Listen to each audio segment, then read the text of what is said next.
But I'm Cassandra Steinhaus. Mike introduced me at the beginning. In addition to being a licensed life insurance agent, I work with a company called Pekin Insurance. Mike uses that product to create what the state calls a life insurance funded burial contract, which can be an exempted asset for anybody who needs to allocate their money for final wishes and still be able to qualify for medical assistance. So I'm also a certified pre-planning consultant. That's something you actually have to study for and take a test to be certified in. So I learn everything that goes into these types of plans and how you can meet the state's regulations and fund your pre-arrangements in a way that the state will allow. And like I said, you'll still be able to qualify for medical assistance even though we know that those benefits are income and asset tested. So the state looks at how much you have in the form of income and assets and then determines whether or not you're eligible for benefits. And so one of the things they do allow you to look after are your final wishes, fortunately. So with that being said, the funding that you want to set aside for that is allowable by the state if you do it according to their rules. And of course, the state's always got some red tape and rules for you to follow, so we'll talk about those a little bit.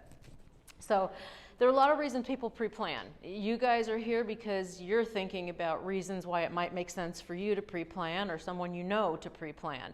One of the main things is that your family knows what you want. Dr. Severson talked about it.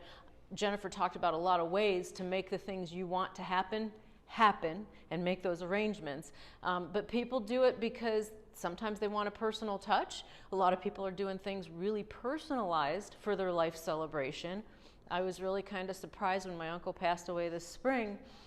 He had gone down and he told me that he had spoken to the gentleman in the town where, you know, we all have a family plot.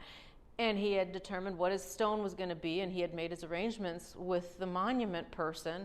And when I went, when he was first buried, they didn't have the marker out yet. And when I went back, they had put it out. And I was surprised to see what he had chosen to have inscribed on his stone. And there it said, "Now I lay me down to sleep." And so it was kind of touching, but he had that personal touch. And so he had gone, he had planned ahead, he had done his things, and that was something that, of course, it was very fitting for my uncle because he taught all of his kids to pray the "Now I lay me down to sleep" prayer. And I mean, you know, my uncle was like that. And so you can have things just the way you envision them, but you got to put a little planning into it, just like anything else that you want to turn out a certain way, right? And so then people look for some flexibility in making these plans. You might think that if I set everything up, it's set in stone and it's got to be carried out just that way. Well, what if my survivors don't want it just the way that I said, and they have some different ideas about what would help them through the grieving process, and it might look different than what I had planned? Well, the good news is that, you know, if you have a personal representative that you trust and you want certain things carried out that way, your personal representative will respect your wishes. But on the other hand, if you want to let them know that there's some flexibility and that you want them to do things the way that it best suits them and helps them to grieve, then let them know that, and there is flexibility involved. The other thing people worry about is, does it take away the family's choice if I don't choose to carry everything through at the original place that I made my plan? So in other words, let's say I pre-plan here, but I wind up either having to be buried somewhere else or maybe having all of my services someplace else. Well, the good news is the state provides for what we call portability. So just like anything else that's portable, whether it's my portable sewing machine or, you know, whatever it is that's portable, I can take it with me. And that means your funeral arrangements are likewise portable. So when you set it up, the state says, yeah, it's here and you can fund it, but the money has to be able to go with you so that if there's a different provider, we're going to be able to pay that provider for all the things that you picked out, no matter where you go. So that's a nice thing. There's flexibility built in and the law protects that for you. The other thing is, people wonder how they could fund it if they don't have all the money right now. Not everybody's got a real nice nest egg saved up where all the money's in it already. And so fortunately, there's another option for funding other than just the traditional bank trust, and it's the insurance product. The state recognizes the insurance product and allows it for a funding mechanism too. And so the insurance products that we offer have, of course, the lump sum option, but there are also products where you can pay a premium on a scheduled basis over time in either 3, 5, 7, or 10 years. And if you don't have a comfort level with committing to a dollar amount or a schedule for your payments, we have a product that's called a flex premium annuity product, and it still meets all the state regulations to fund a burial contract and be an exempt asset the same way, but you can contribute whatever you have when you have it. No commitment to a schedule and no commitment to a certain dollar amount that has to go in each time you want to make a contribution. So with that being said, everybody can kind of get to that place, like on your top 10 reasons to pre-plan, you can get to that place of the financial security and know that there will be some funding there.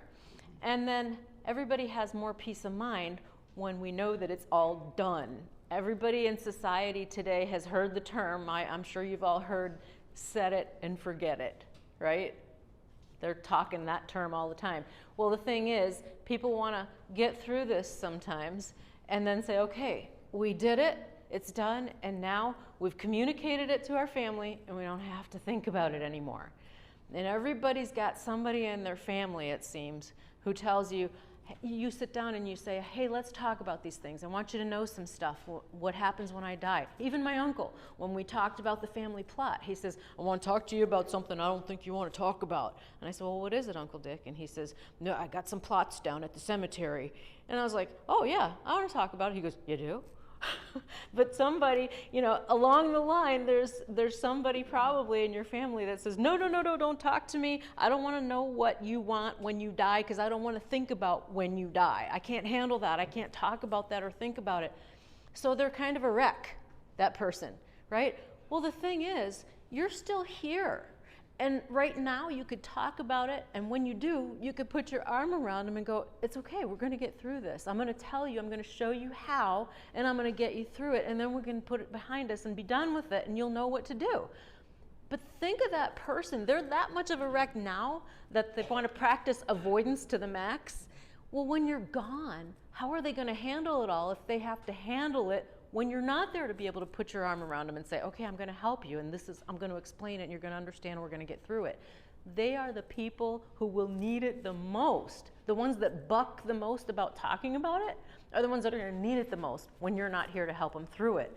So it's really something you should talk about, and talk about it early, and talk about it often, because you can have conversations, and Mike always tells, it doesn't have to be an unpleasant conversation. You can talk about memories, you can talk about things that you would like to have people focus on at your celebration, and it can be a positive thing. So if you decide that you want to get something in place and you go no further than just getting the plan on paper and getting it all down in writing and stop there, you've still done your family a great service. Because I know Jennifer always touches on families and how well some families might get along, but how sometimes at the end when people have to sit together and make plans about how assets will be distributed or how things will get paid for when somebody's gone, that's when people who normally get along sometimes start to fight. And so what you do when you set something up and put a plan in place is kind of reduce the number of things they might have left to fight about if that comes about at the time, right? And so if you do nothing more than that, you've done a great service for your family. So for those who do want to go forward and take the next step and pre-fund, the state says, okay, we have some methods for you. And if you want to do it, the two routes are basically put the money into either a bank trust or you can fund with an insurance mechanism. The state allows both options. But the state has rules either way. And with a bank trust, the first restriction the state puts on you is that your service items, the things that the funeral home provides in the form of a service to you, are limited to $4,500. If you're funding with bank trust money. If you want to pre-fund what they call in the industry cash advance items, and that simply means, think of an advance on your paycheck. Somebody advances money on your behalf is essentially what cash advance items boil down to. So things that the funeral home might put on your funeral bill that the funeral home didn't provide themselves. things like your flowers, your luncheon, the obituary fees that the papers charge for running an obit. Those are things they call cash advance items. The state says if you want this to be an exempt asset for purposes of qualifying for benefits, then if you're using a bank trust, you cannot pre-fund those cash advance items with the money that you put in your bank trust. Otherwise, they won't exempt that. The other thing the state says is if you decide instead then to use a product from an insurance company and you fund with a life insurance policy, we will remove those restrictions as far as the $4,500 cap on service items, and we'll also let you pre-fund those cash advance items if you're using the insurance mechanism. The other thing is the state recognizes that if I'm going to pre-arrange and I'm going to fund, it doesn't mean I want to use those arrangements tomorrow. And so they say if you're going to have an insurance funding mechanism, then we need to have some way to plan to protect your buying power so that the money you put in now still can purchase all the things that you decided you wanted in 15, 20 years, if it's that long before you need to use it, because they recognize you want some time to go by, you hope some time will go by before you have to use it. And so the state says we want to make sure that your buying power is preserved, so the product you use in insurance has to be one that grows, because we want to make sure that there's something there to hedge inflation. And so the policy, first of all, that Mike uses here has an initial increase. So I always give an example because I use round numbers, so because my 2 college degrees are neither one in math. But if I take $10,000 on a person who is between 61 and 65, there is a factor we multiply your $10,000 by, and it's 1.11625 if I remember. So if I take $10,000, it essentially becomes 11,625 or something like that, whatever the factor is. And that means that in 6 months, my 10,000 would now pay that 11,000 and change instead if I passed away after 6 months, because that product had to grow, and that was my initial increase. In addition to that, there's growth every year, and our current growth rate is 1.85%. So a lot of banks still aren't paying that. And so that compounds annually. So those are the things that help that insurance product to grow. The younger a person is, the bigger the bump, because they look at how much life expectancy statistics tell them that person has at their age. And the more life expectancy that's anticipated statistically, again, based on the mortality tables, then the bigger the bump is. So the younger people get a bigger bump because there's more years potentially for inflation to eat away at their buying power. And then the older that they are, the smaller the bump here again, because they don't expect them to have as many years, and so it doesn't have to be boosted as much to maintain buying power, right? So with that being said, you have both choices, and if you decide to go with the insurance mechanism, then the state says, here's how we're going to allow you to protect it. In other words, if you want to qualify for benefits and you don't want us to look at that asset and say, no, you have too many assets to qualify for benefits, here's how you have to set it up for us to exempt it. You have to have 2 contracts, and they have to be tied together by something in the middle, the state says. And so the 2 contracts are these. On the one side, you've got what we call a burial contract. And all that is when you sit down with your funeral director and you say, here's what I picture I'd like things to be like. And the funeral director says, okay, well, these are the elements that would go together to create that experience. And so here's item A, B, and C. Here's the cost associated with all of those items. And when we add them all together, it comes to this. And so you say, yeah, okay, I understand. That's what I want. And he signs that contract then and says, I promise to provide these things when you die. And you sign it and say, yep, that's what I want. And that's your burial contract. So that's the first contract. The other contract then would be the life insurance contract. So we all know insurance is a contract, and it's a contract where the insurance company promises to pay that death benefit when you die. So that's the second contract. So now the state says I got to tie them together somehow. Well, the mechanism that does that is an irrevocable assignment.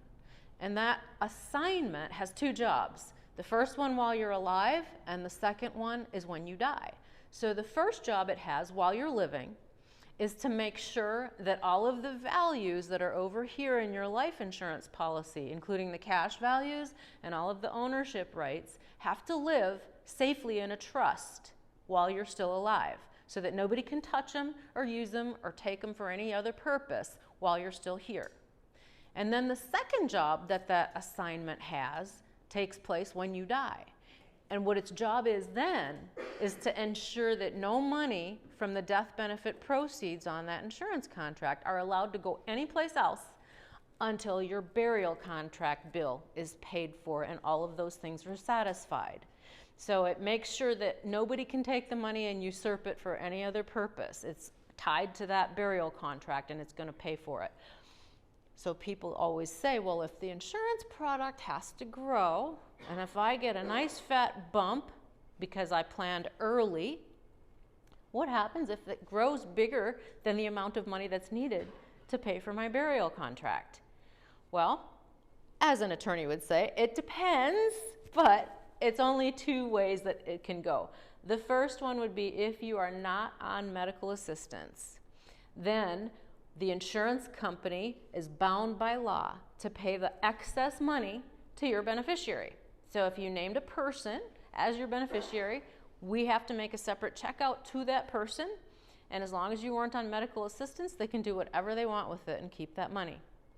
If, on the other hand, you were on medical assistance and your family didn't pay the state back all the money that they paid in toward your care, which nobody ever does, then what happens is the insurance company still has to obey the same law and pay the excess to your beneficiary, but we have a program in our state called the Estate Recovery Program that does what its name seems to indicate it would do. They seek to recover from your estate, hence the Estate Recovery Program. The Estate Recovery Program will come to the beneficiary and say, hey, we heard that you got some excess money off of mom's burial contract, and so we're here to collect that and put it back into our coffers over here to give to other people who apply for benefits in the future. So if you're on medical assistance, that would be the answer to that question. So those are the two things it depends on. Then when we talked a little earlier about flexibility, most people want to know what happens if I pre-plan here, but I have to use a provider someplace else for my services at the time of need. So I always think about my stepson. He and his wife, he's a veteran, but he and his wife live down in Savannah. And so, you know, only the good die young, so I'll probably live to a ripe old age. And so here I am in Wisconsin. Well, God forbid my husband predeceases, and then the only person I have to think about what might happen to this old lady is my stepson. And he's got pretty thin blood. He likes the South. He's not going to come up here and take care of me. And so probably if I wanted him to oversee my care and he were kind enough to offer, it's probably going to be in Savannah, not here. So let's say I go there. And then again, because I'm neither young nor good, and only the good die young, I live a long time, and he determines that I've outlived all my friends and relatives that were here, so why bring me back to Wisconsin where I'm prearranged? He's going to just take me to a provider down in Georgia, and they'll sink me in the ground in the South under some Spanish moss and all that stuff. So if that's the case, what happens to my prearrangement and my funding? Well, remember, the law provided for me to have portability. I got to take it with me. All that has to happen then is he chooses the provider that he wants to use, and then that provider submits a claim to the insurance company, and the law tells the insurance company, you have to pay the benefits to that provider. He has fulfilled the burial contract. All the items that were on there, he had those items, he filled it, and the insurance company then makes a check out to that provider to satisfy the burial contract bill. So the only differential that kind of comes into play here then is cost structure. So is it cheaper in Savannah or more expensive in Savannah? Well, if it's cheaper, then again, if I wasn't on medical assistance, the insurance company has to make a separate check out for the excess dollars to go to my beneficiary, which presumably at that point would hopefully be my stepson. And then if I were on medical assistance in Georgia, I'll be subject to, or my estate will be because I won't be there anymore. Remember, I died. but it will be subject to the Georgia estate recovery rules, and that would be the other differential. So cost structure and estate recovery potential if I were on medical assistance. If I didn't have to go on medical assistance, obviously that's off the table. So it goes with me. So it really does give me peace of mind. A lot of people don't think about all of those variables, but if you have to worry about what happens if I go someplace else, then you haven't created that peace of mind that you had as an objective when you set out to do all of this. So the law kind of covers it, but those are the things that come up the most often, and those are the questions people generally have. But every now and then, somebody's got something a little bit different. So have you got anything different to add to the mix that we can talk about? No? So I did a really good job then. I explained nobody's got questions. So that's kind of the long and short of it. But you know, it's really a gift for your family, and it's something that you're doing for the survivors. It's really not for you, because like Jennifer pointed out, we won't be here to enjoy all of it. But a lot of times people like to know how things will kind of go, and they know that it makes it easier for their families, because those are tough choices to make for somebody else. It's hard enough to make them for yourself, right? So to make them for somebody else, that's a pretty tough spot to be in. And you can eliminate that for them, you know, by planning ahead, whether or not you fund ahead. It's great to get a plan on paper so people don't have to guess. And that's the big thing. And communicate it.